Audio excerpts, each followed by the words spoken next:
श्री स्वामी समर्थ. मी पूजा माझ्या यूट्यूब चॅनलमध्ये तुम्हा सर्वांचं मनापासून स्वागत करते. तर आज आपण या व्हिडिओमध्ये देव नैसर्गिक पद्धतीने कसे स्वच्छ करावे याबद्दलची माहिती पाहणार आहोत.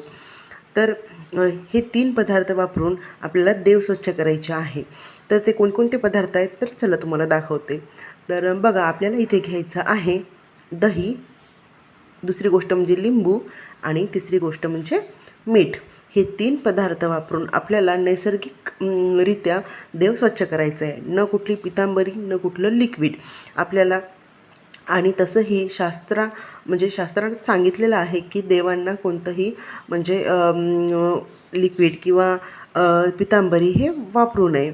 तर जे म्हणजे आपलं जे निसर्गात उपलब्ध आहे ते पदार्थ यूज करून आपण देव छान स्वच्छ करू शकतो आणि याने खूप छान स्वच्छ देखील होतात.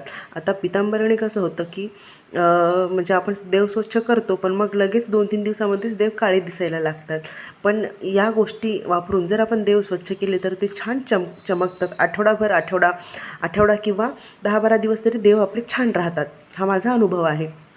आता बघा, मीठ घ्यायचं आहे, दही घेतलेलं आहे आणि लिंबू आपल्याला त्याच्यामध्ये पिळून घ्यायचं. हे तिन्ही पदार्थ मिक्स करायचे आहे आणि खूप पातळसुद्धा नको आणि खूप असं म्हणजे घट्टसुद्धा नको. म्हणजे आपल्याला असं आपले जे देव असतात, नक्षीकाम केलेलेसुद्धा आपले देव असतात, तर त्यामध्ये आत ते बसलं पाहिजे.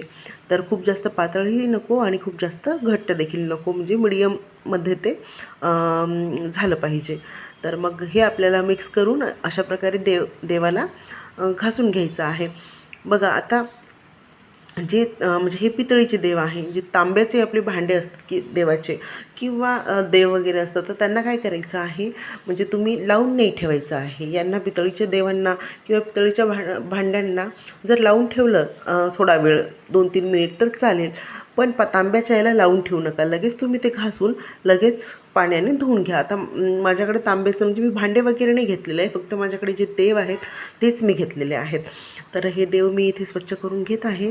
आणि जे आपला म्हणजे शिलका असतो, आपण लिंबू पिळतो, तर त्या शिलक्याने देव आपल्याला स्वच्छ घासून घ्यायचे आहे किंवा हाताने पण तुम्ही करू शकता.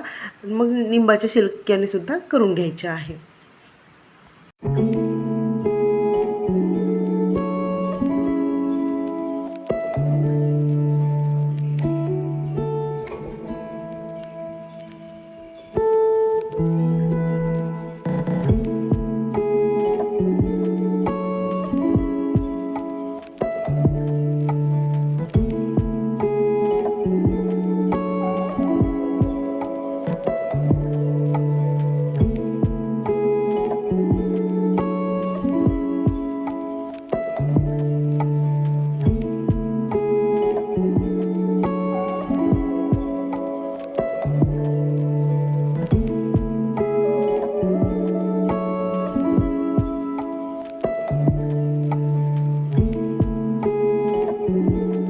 तर इथे फरक तुम्ही पाहू शकता.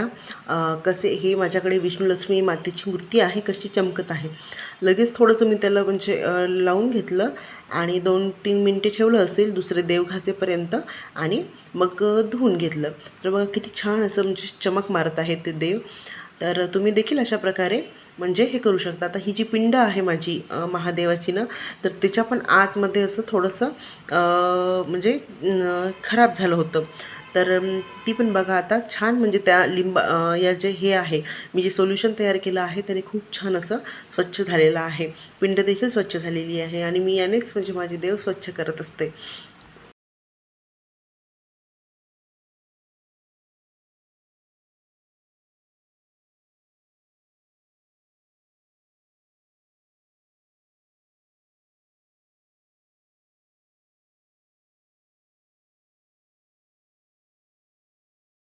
आता इथे अजून दुसरं स्वच्छ पाणी घेतलं आणि त्या स्वच्छ पाण्यामध्ये अजून देव धुवून घेतले चांगले स्वच्छ.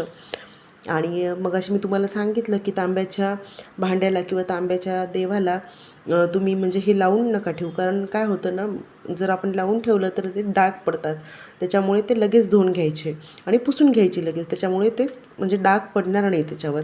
आणि पितळीचे जे असतात आपले त्यावर तसं काहीही होत नाही, डाग वगैरे पडत नाही. म्हणून आपण ते लावून जरी 2-3 मिनटं ठेवलं तरी पण चालू शकतं. आता देव स्वच्छ धुतले आणि पुसून घेत आहे आणि आता तुम्ही फरक स्वतःच बघा. किती छान चमकत आहे देव. आणि कोणतंही लिक्विड वापरायचं नाही आहे आपल्याला, कोणतीही पितांबरी नाही. या 3 पदार्थांपासूनच आपल्याला छान असे स्वच्छ देव घासून निघतात. बघा, फरक तुम्ही बघू शकता. आणि आता सर्व देवसुद्धा कसे चमकत आहेत. तर आता हे जे आहे अन्नपूर्णा मातेची मूर्ती, तर त्याच्यावर खूप वेळा कुंकुमार्चन झालेलं आहे. त्याच्यामुळे ना म्हणजे ते मी लावून नाही ठेवलं जास्त वेळ. त्याच्यामुळे ते थोडं थोडं लालसरपणा राहिलेला आहे. पण आपण जर समजा 5-1 मिनिट लावून ठेवलं ना का ते निघून जातं. पण बाकीचे देव तुम्ही बघू शकता. पिंडसुद्धा माझी छान निघालेली आहे स्वच्छ. तर असे छान चमकतात देव. आणि असेच जर तुम्हाला माझे धार्मिक आध्यात्मिक व्हिडिओ आवडत असतील तर व्हिडिओला लाईक करा आणि चॅनलला सबस्क्राईब करा. आणि मी पोलसुद्धा घेतला होता याबद्दलचा की कोणता व्हिडिओ तुम्हाला अगोदर पाहायला आवडेल. तर मग जास्त तर ओट नाही आले, पण जे पण ओट आले जेवढे पण, तर याचे जे ओट होते ते जास्त होते. त्यामुळे हा व्हिडिओ मी बनवला. तर धन्यवाद. श्री स्वामी समर्थ.